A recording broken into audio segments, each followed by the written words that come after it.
Good afternoon, and may God bless the United States of America. To cast a vote in the United States is an act of faith and hope. When we drop that ballot in the ballot box, we expect the people named on the ballot are going to uphold their end of the deal. The winner swears an oath and upholds it. Those who come up short ultimately accept the results and abide by the rule of law. That faith in our system is the foundation of American democracy. If the faith is broken, so is our democracy. Donald Trump broke that faith. He lost the 2020 election and knew it. But he chose to try to stay in office through a multi-part scheme to overturn the results and block the transfer of power. In the end, he summoned a mob to Washington, and knowingly they were armed and angry, pointed them to the Capitol and told them to fight like hell. There's no doubt about this. There's one factor I believe is most important in preventing another January 6th: accountability. At the heart of our republic is the guarantee of the peaceful transfer of power. Members of Congress are reminded of this every day as we pass through the Capitol Rotunda. There, 8 magnificent paintings detail the earliest days of our republic. One, painted by John Trumbull, depicts the moment in 1793 when George Washington resigned his commission, handing control of the Continental Army back to Congress. Trumbull called this, quote, one of the highest moral lessons ever given the world. With this noble act, George Washington established the indispensable example of the peaceful transfer of power in our nation. At the beginning of our investigation, we understood that tens of millions of Americans had been persuaded by President Trump that the 2020 election was stolen by overwhelming fraud.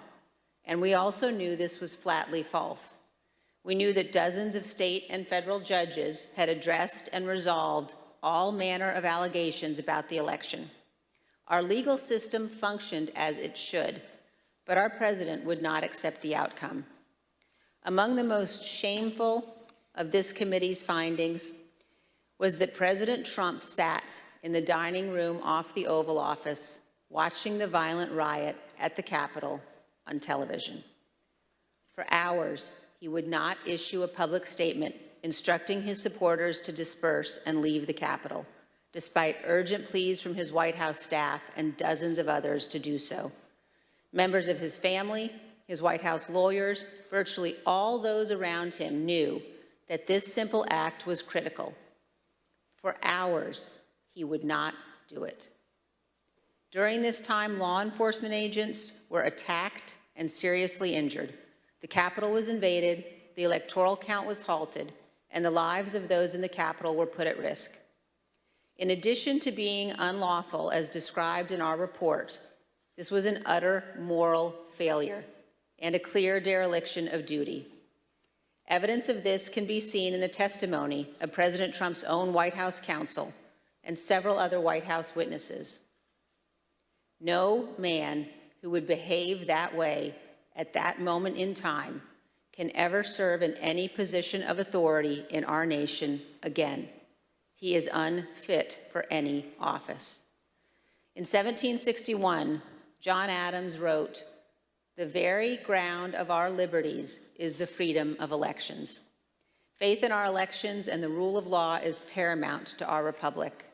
Election deniers, those who refuse to accept lawful election results, purposely attack the rule of law and the foundation of our country.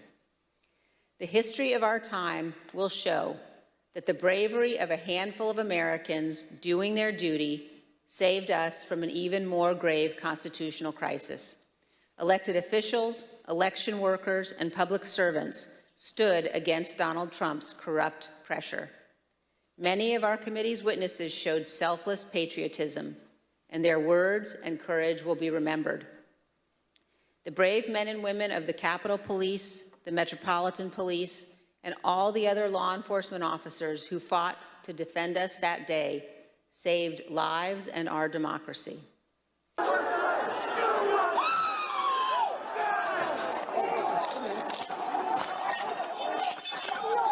There were officers on the ground.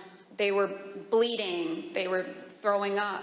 I mean, I saw friends with blood all over their faces. I was slipping in people's blood.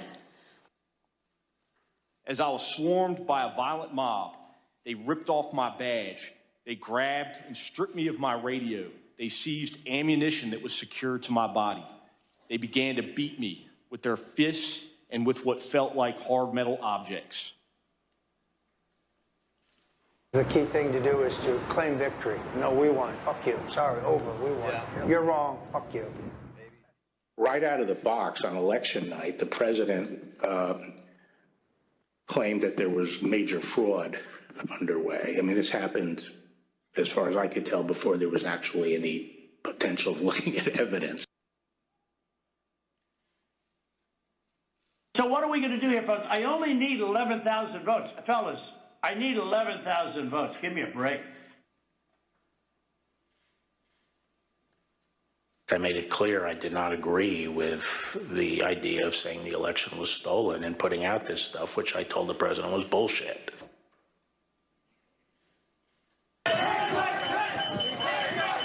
Was it your impression that the vice president had directly conveyed his position on these issues to the president, not just to the world through a Dear Colleague letter, but directly to President Trump? Many times.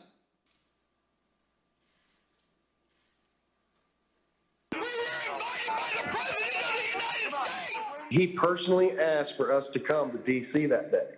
Well, basically, the president, got everybody riled up, told everybody to head on down. So we basically were just following what he said.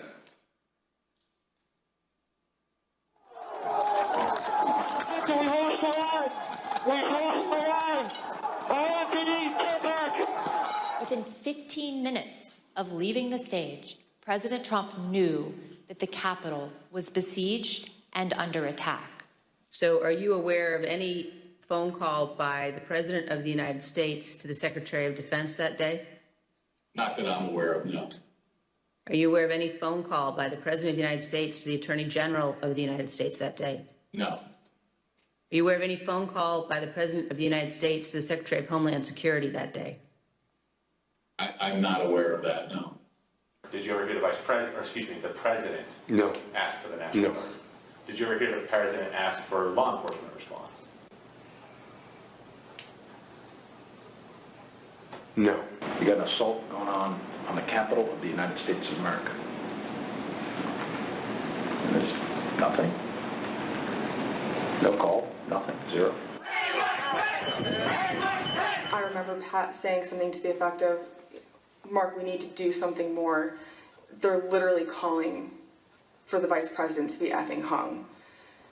And Mark had responded something to the effect of, you heard him, Pat. He thinks Mike deserves it. He doesn't think they're doing anything wrong.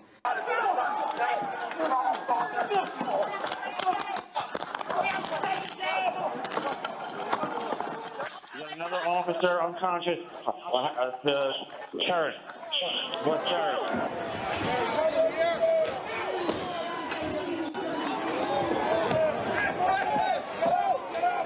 I don't want to say the election's over. I just want to say Congress has certified the results without saying the election's over, okay?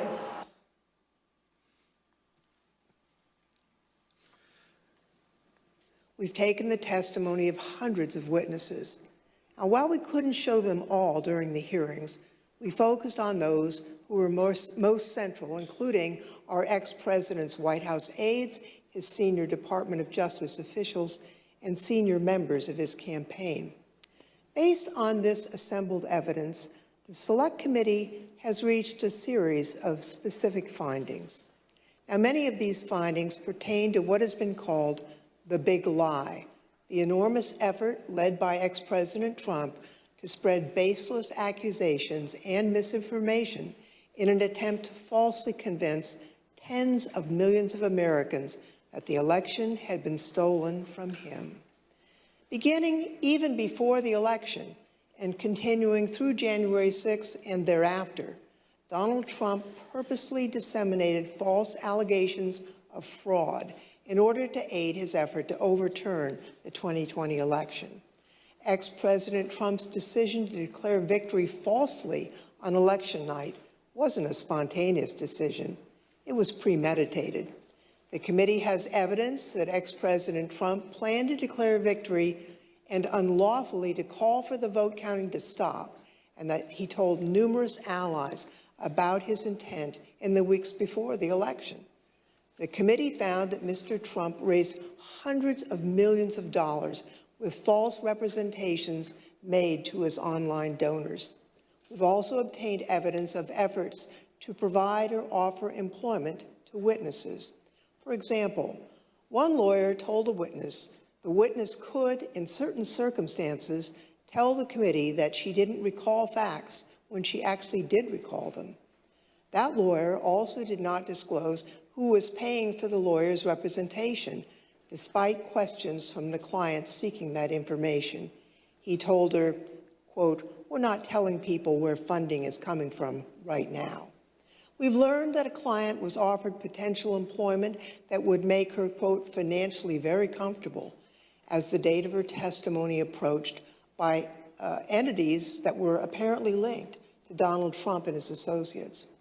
These offers were withdrawn or didn't materialize as reports of the content of her testimony circulated. The witness believed this was an effort to affect her testimony, and we are concerned that these efforts may have been a strategy to prevent the committee from finding the truth. Throughout the post-election period, ex-President Trump was told repeatedly by his campaign advisors, government officials, and others there was no evidence to support his claims of election fraud. Even since our last hearing, the Select Committee has obtained testimony from new witnesses who've come forward to tell us about their conversations with ex-President Trump on this topic. Here is one of his senior advisors, Hope Hicks. Seeing evidence of fraud on a scale that would have impacted the outcome of the election, and I was becoming increasingly concerned that we were damaging his legacy. What did the president say in response to what you just described? He said something along the lines of,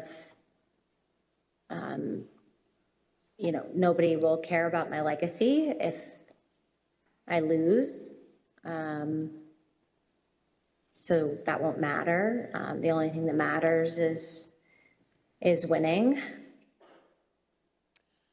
Despite all that, he continued to purposely and maliciously make false claims, sometimes within a day of being told that a particular claim was false and unsupported by the evidence. By the time the Electoral College met to cast its votes on December 14th, 2020, a number of President Trump's senior staff, cabinet officials, and members of his family were urging him to facilitate a peaceful transition to the incoming administration. He disregarded their advice, and he continued to claim publicly that the election had been stolen from him.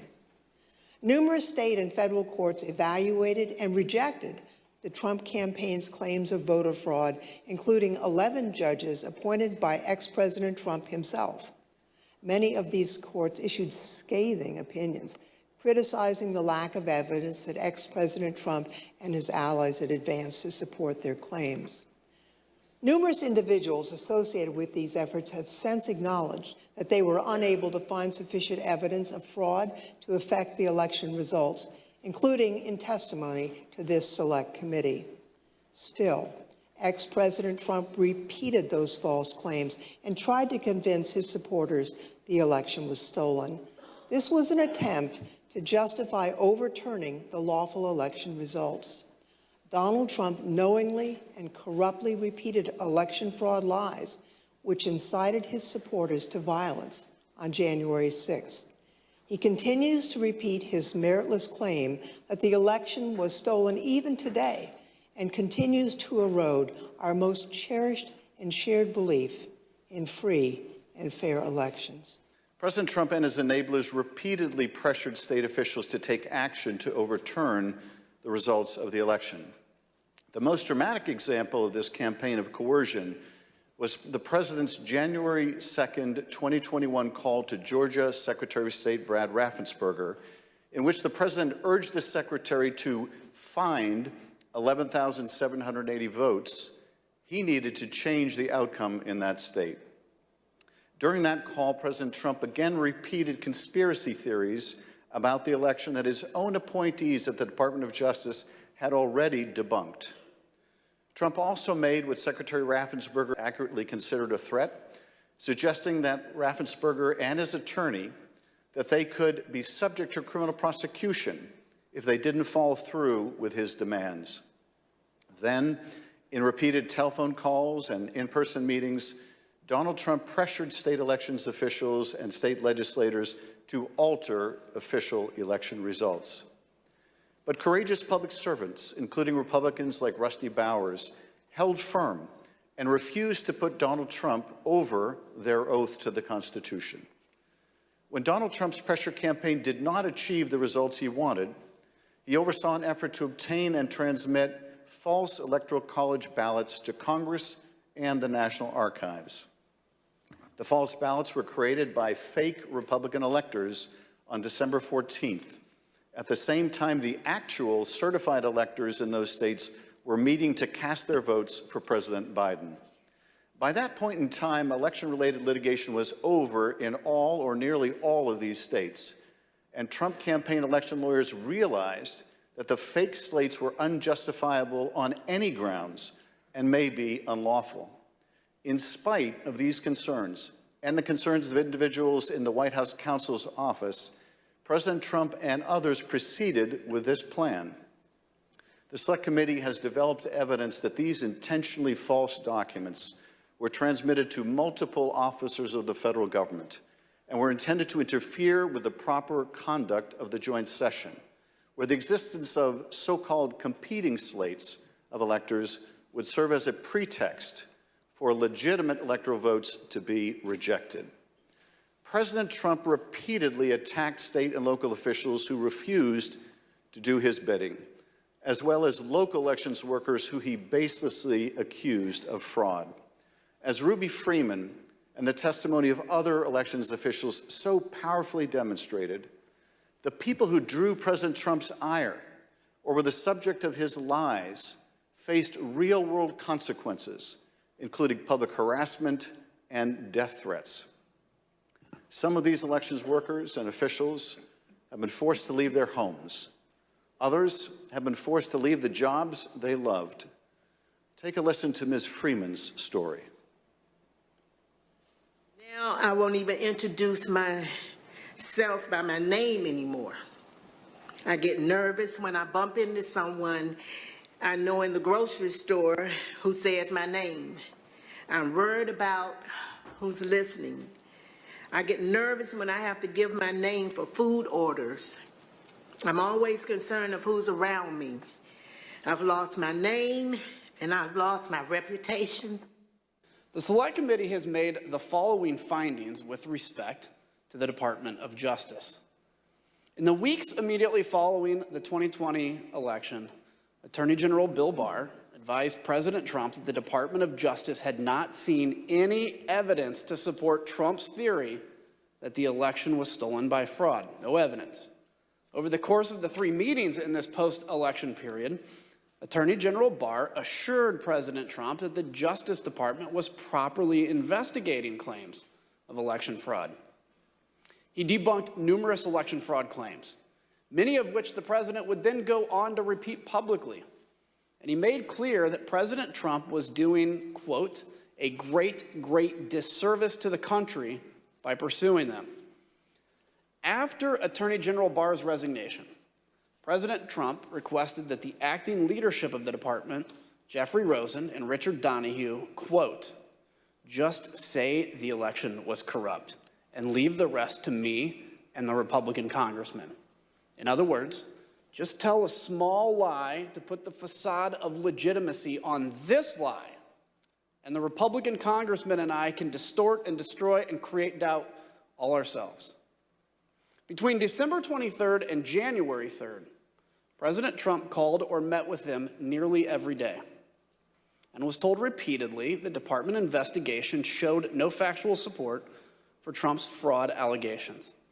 Mr. Rosen and Mr. Donahue told him that the fraud claims were simply untrue. As Mr. Rosen and Mr. Donahue continued to resist, President Trump then tried to install a loyalist named Jeffrey Clark to lead the department as acting Attorney General. On several occasions, Clark met with the president, apparently along with Representative Scott Perry, without authorization, promising to take the actions that Barr, Rosen, and Donahue had refused to take. In particular, Mr. Clark intended to send a letter that he had drafted with the help of a political appointee that the White House installed at DOJ with just weeks left in the administration.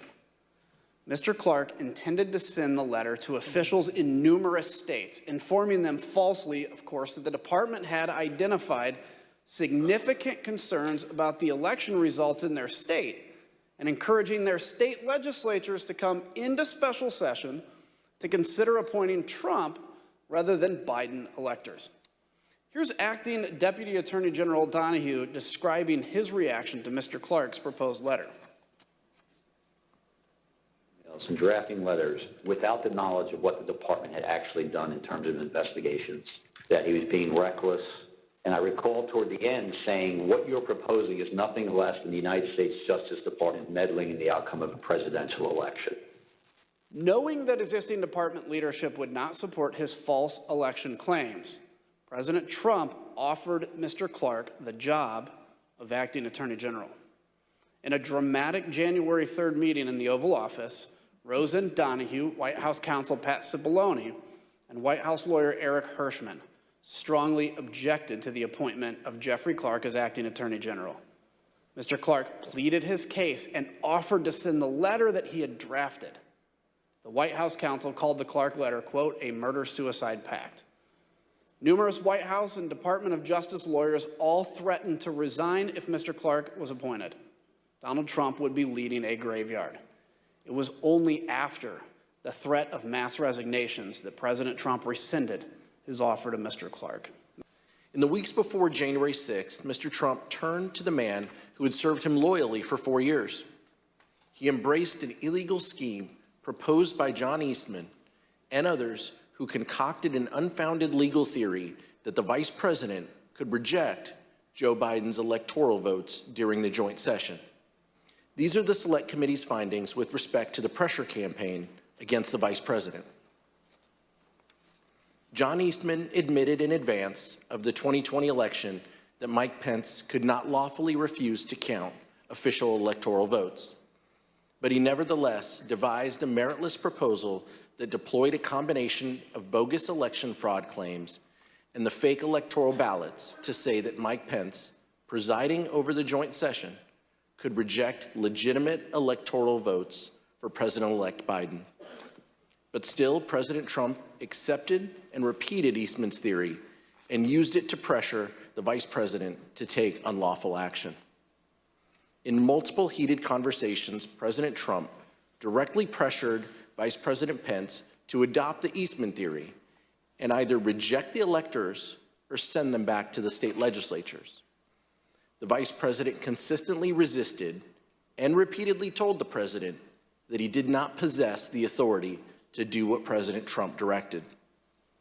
This culminated in an angry phone call on the morning of January 6th between President Trump and Vice President Pence, during which the former president repeatedly berated Mr. Pence by cursing and leveling threats. White House staffer Nick Luna was one of the many witnesses who heard the call as it happened. Take a listen at Mr. Luna's testimony. Did you hear any part of the phone call, even if just the end that the president was speaking from? I did, yes. All right, and what did you hear? So as I was dropping off the note, my memory, I remember hearing the word wimp. Either he called him a wimp. I don't remember if he said, you are a wimp, you'll be a wimp. Wimp is the word I remember. Something to the effect, this is the wording's wrong. I made the wrong decision 4 or 5 years ago. In the face of the vice president's resistance, the former president and others exerted both private and public pressure to change his mind. In his speech on the Ellipse on the afternoon of January 6th, former President Trump told the crowd that Vice President Pence needed the courage to do what he has to do. Once the riot began, President Trump deliberately chose to issue a tweet attacking Mr. Pence, knowing that the crowd had already grown violent. Almost immediately thereafter, the crowd around the Capitol surged, and between 2:30 and 2:35 p.m., the Metropolitan Police line on the west front of the Capitol broke. This was the first time in MPD history that a line like this had broken. Rioters at the Capitol were heard chanting, "Hang Mike Pence," through the afternoon. As a result of this unrest, Vice President Pence was forced to flee to a secure location where he actively coordinated with law enforcement and other governmental officials to address the ongoing violence. Ultimately, President Trump did not succeed in bending state and federal officials to his will. At every turn, state officials, the Department of Justice, Mike Pence, and many others stood up for the rule of law and resisted the president's wishes. In that way, our American institutions held after the 2020 election. But that did not stop President Trump. Instead, he turned to his supporters, those who believed his lies about a stolen election. He summoned a crowd to the nation's capital on January 6, hoping that they would pressure Congress to do what he could not do on his own. The Select Committee has made the following findings on this issue. 2 years ago today, in the early morning hours of December 19th, Donald Trump sent a tweet urging his supporters to travel to Washington for a protest on January 6. "Be there, we'll be wild," he tweeted. Between December 19th and January 6th, the president repeatedly encouraged his supporters to come to Washington. The president's December 19th tweet galvanized domestic violent extremists, including members of the Oath Keepers, the Proud Boys, and organized militia groups. These individuals began organizing to come to the Capitol in large numbers with the specific intent to use violence to disrupt the certification of the election during the joint session. Prior to January 6th, the FBI, Secret Service, U.S. Capitol Police, D.C. government, and other law enforcement agencies gathered substantial evidence suggesting the risk of violence at the Capitol during the joint session. These included warnings like the following. Their plan is to literally kill people. Please, please take this tip seriously and investigate further. President Trump's supporters have proposed a movement to occupy Capitol Hill. Alert regarding the VP being a dead man walking if he doesn't do the right thing. I saw several other alerts saying they will storm the Capitol if he doesn't do the right thing. In the days leading up to January 6th, President Trump's advisors explicitly told him that he should encourage his supporters to be peaceful that day, but he refused. One witness, Hope Hicks, provided the committee with records of her text messages on January 6th. In one exchange with another staffer, he texted her, "Hey, I know you're seeing this, but he," referring to President Trump, "really should tweet something about being nonviolent." "I'm not there," Hicks replied. "I suggested it several times Monday and Tuesday, and he refused." When Ms. Hicks came in to provide testimony to the committee, we asked her about this exchange. Her explanation is that the "he" in this text wasn't the president, but rather it was Eric Hirschman. Take a listen to her testimony. When you wrote, "I suggested it several times," and it presumably means that the president say something about being nonviolent. You wrote, "I suggested it several times Monday and Tuesday, and he refused." Tell us what happened. Sure. I didn't speak to the president about this directly, but I communicated people like Eric Hirschman that it was my view that it was important that the president put out some kind of message in advance of the event. And what was Mr. Hirschman's response?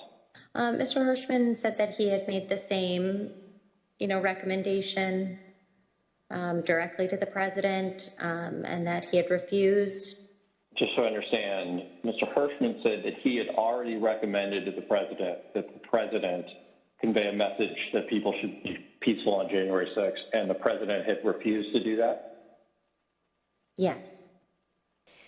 Despite having knowledge of the threats of violence presented by the crowd gathered on January 6, President Trump gave an incendiary speech, declaring without basis that the election had been stolen and encouraging his supporters to fight like hell. And during the speech and immediately thereafter, President Trump stated his intention to travel to the Capitol with his supporters in an effort to influence the joint session. The Select Committee has developed evidence indicating that President Trump did, in fact, intend to go to the Capitol on the afternoon of January 6th, and that he repeatedly expressed that intention during the afternoon and in the days prior. These are the Select Committee's findings about President Trump's dereliction of duty. From the outset of the violence and for several hours that followed, people at the Capitol, people inside President Trump's administration, elected officials of both parties, members of President Trump's own family, and even Fox News commentators who were sympathetic to President Trump, all tried to contact the White House to urge him to do one singular thing. The one thing that all of these people immediately understood was required: instruct his supporters to leave the Capitol. The president repeatedly refused pleas as he watched the violence at the Capitol on television. During the day, the president never spoke with National Guard, the Department of Defense, the Department of Justice, or any law enforcement agency. At no point during the day, or any other, did he issue any order to deploy any law enforcement agency to assist. Multiple witnesses, including President Trump's White House counsel, testified to these facts. Your White House employees, who had been speaking directly with President Trump, state that he didn't want anything done. The president was making phone calls that afternoon, but they weren't to law enforcement officials. Rather, President Trump continued to call his lawyer, Rudy Giuliani. Both President Trump and Mr. Giuliani spoke with congressional leaders, even after the violence had begun, to encourage them to continue delaying the session.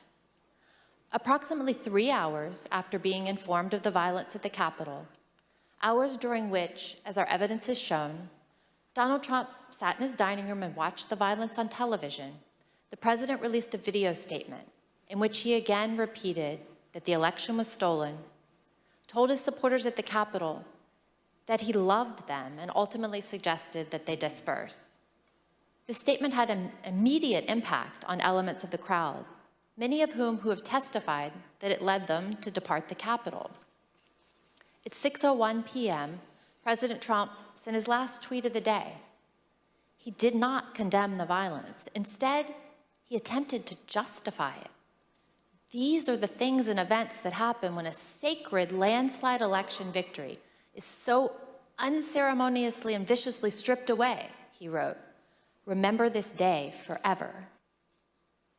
In the days following the attack, President Trump also expressed a desire to pardon those involved in the attack. Since then, he's suggested that he will do so if he returns to the Oval Office. In summary, President Trump lit the flame, he poured gasoline on the fire, and sat by in the White House dining room for hours watching the fire burn. And today, he still continues to fan those flames. That was his extreme dereliction of duty. The dangerous assault on American constitutional democracy that took place on January 6, 2021 consists of hundreds of individual criminal offenses. Most such crimes are already being prosecuted by the Department of Justice. Ours is not a system of justice where foot soldiers go to jail and the masterminds and ringleaders get a free pass. U.S. District Court Judge David Carter examined just a small subset of our evidence to determine whether it showed the likely commission of a federal offense. The judge concluded that both former President Donald Trump and John Eastman likely violated 2 federal criminal statutes. This is the starting point for our analysis today. The first criminal statute we invoke for referral, therefore, is Title 18, Section 1512C, which makes it unlawful for anyone to corruptly obstruct, influence, or impede any official proceeding of the United States government. We believe that the evidence described by my colleagues today and assembled throughout our hearings warrants a criminal referral of former President Donald J. Trump, John Eastman, and others for violations of this statute. The whole purpose and obvious effect of Trump's scheme were to obstruct, influence, and impede this official proceeding, the central moment for the lawful transfer of power in the United States. Second, we believe that there is more than sufficient evidence to refer former President Donald J. Trump, John Eastman, and others for violating Title 18, Section 371. This statute makes it a crime to conspire to defraud the United States. In other words, to make an agreement to impair, obstruct, or defeat the lawful functions of the United States government by deceitful or dishonest means. Former President Trump did not engage in a plan to defraud the United States acting alone. He entered into agreements, formal and informal, with several other individuals who assisted him with his criminal objectives. Our report describes in detail the actions of numerous co-conspirators who agreed with and participated in Trump's plan to impair, obstruct, and defeat the certification of President Biden's electoral victory. That said, the subcommittee does not attempt to determine all of the potential participants in this conspiracy, as our understanding of the role of many individuals may be incomplete even today because they refuse to answer our questions. We trust that the Department of Justice will be able to form a far more complete picture through its own investigation. Third, we make a referral based on Title 18, Section 1001, which makes it unlawful to knowingly and willfully make materially false statements to the federal government. The evidence clearly suggests that President Trump conspired with others to submit slates of fake electors to Congress and the National Archives. We believe that this evidence we set forth in our report is more than sufficient for a criminal referral of former President Donald J. Trump and others in connection with this offense. As before, we don't try to determine all of the participants in this conspiracy, many of whom refuse to answer our questions while under oath. We trust that the Department of Justice will be able to form a more complete picture through its own investigation. The fourth and final statute we invoke for referral is Title 18, Section 2383. The statute applies to anyone who incites, assists, or engages in insurrection against the United States of America, and anyone who gives aid or comfort to an insurrection. An insurrection is a rebellion against the authority of the United States.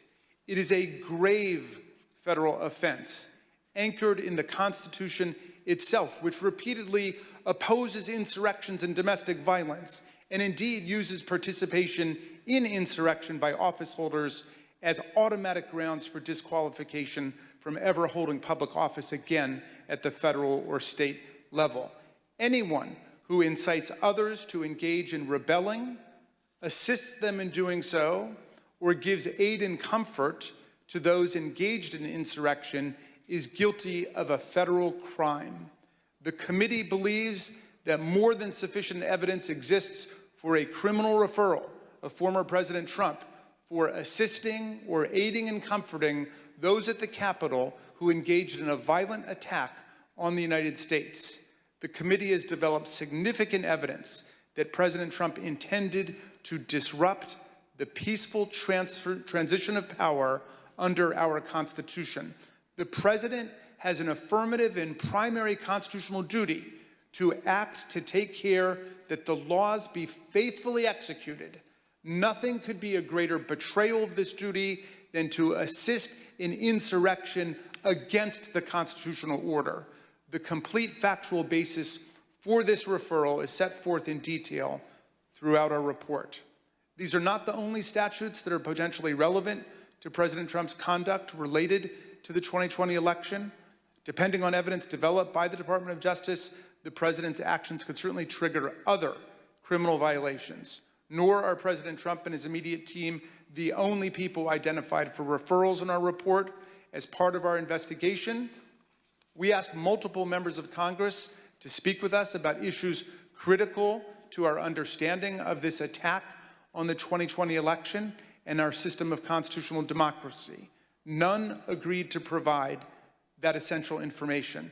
As a result, we took the significant step of issuing them subpoenas based on the volume of information particular members possessed about one or more parts of President Trump's plans to overturn the election.